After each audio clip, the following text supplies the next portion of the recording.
I'm Batman. Yeah. Okay, not really, obviously.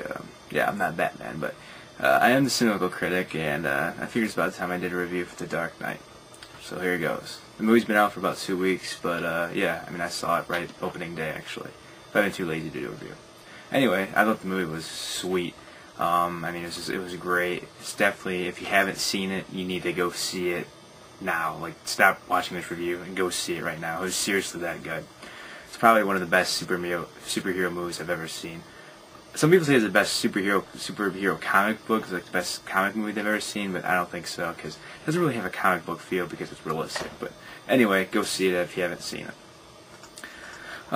Well, you know, a couple things that I thought were personally really good in the movie. Obviously, the acting was great. I mean, number one, you have the Joker. I thought Heath Ledger did an absolutely phenomenal job. He did an amazing job at. 1 minute, the entire audience would be laughing at the Joker at like the things he'd be doing on screen, like specifically the hospital scene. I mean, that's just hilarious when he's dressed up as a nurse. And then from that, and then 1 second later, you'd be terrified at what he's doing. He's just killing people. I mean, shoving pencils in people's eyes, just stuff like that. It's just great. It's great acting by Ledger.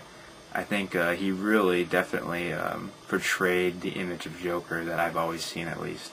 The borderline between insane and yet funny at the same time, just terrifying. I think he did a great job. He really nailed it.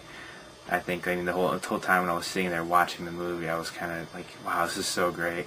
And then the other half of me was like, this is sad. This is so sad. He's dead, and he can't make another movie. It's really that good. I think he's definitely, I mean, he's a great Joker. He's probably the best. I mean, yeah. Let's see. I think Aaron Eckhart did a great job as Two-Face. He was pretty good Two-Face, but he's an even better Harvey Dent.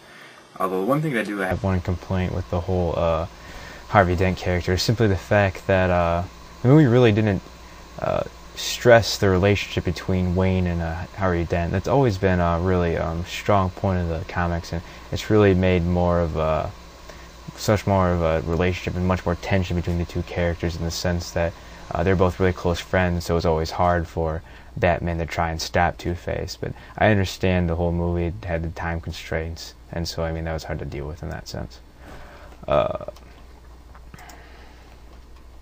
Maggie Gyllenhaal's acting, the whole movie was kind of, I guess, it was really a meh feeling. I mean, I don't know, I guess especially the dialogue for her character is really kind of boring at times. I mean, I kind of guess that was definitely a problem I had with the movie. If I had to nitpick, I would say that was definitely a problem with the movie overall. Some of the dialogue's a bit tedious at times and maybe unnecessary.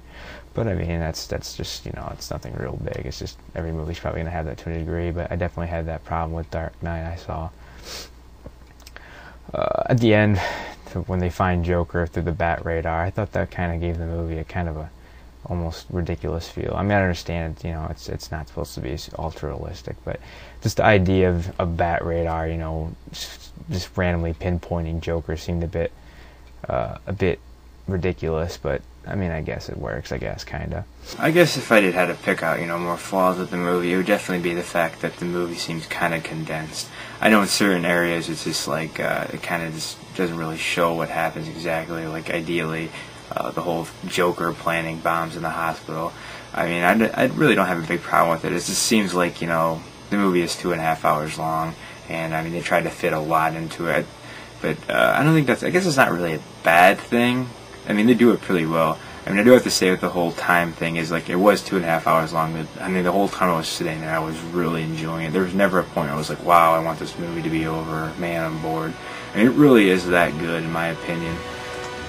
Everything's pretty strong, and I mean, there aren't really anything that's too noticeable, with the exception of maybe the dialogue.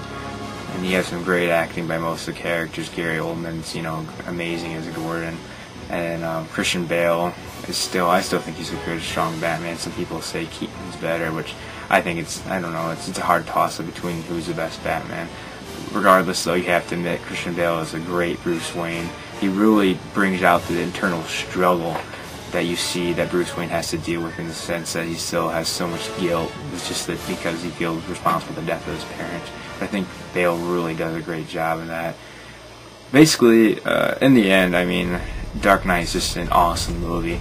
I mean, Batman Begins was a great movie too, but literally Dark Knight builds on everything that Batman Begins did and pretty much doubles it, even triples it. I mean, it's that great of a film. It's that much better than Batman Begins too, which I thought Batman Begins was one of the best Batman movies ever, next to the regular Batman with Keaton. But I have to say, Dark Knight is the best Batman movie ever made. I mean, people can debate me on that, but I seriously, if I was going to watch a Batman movie, Dark Knight would be the one I'm going to watch. In fact, I'm going to go see it again soon. I want to go see it in the IMAX. So if you haven't done that, you should probably check that out. I heard it's pretty sweet. Overall, I have to give The Dark Knight at least an 8.8 out of 10 on a rating scale. It's probably even higher than that, and I'm just going to be cynical. I'm a cynical critic, so I can't give it too high of a score, but it's at least an 8.8. Once again, if you haven't seen it, go see it right now. It's awesome. Well, that's pretty much my review. I hope you liked it. I'm the Cynical Critic, and there should be more reviews coming out soon on my blog. Alright, peace.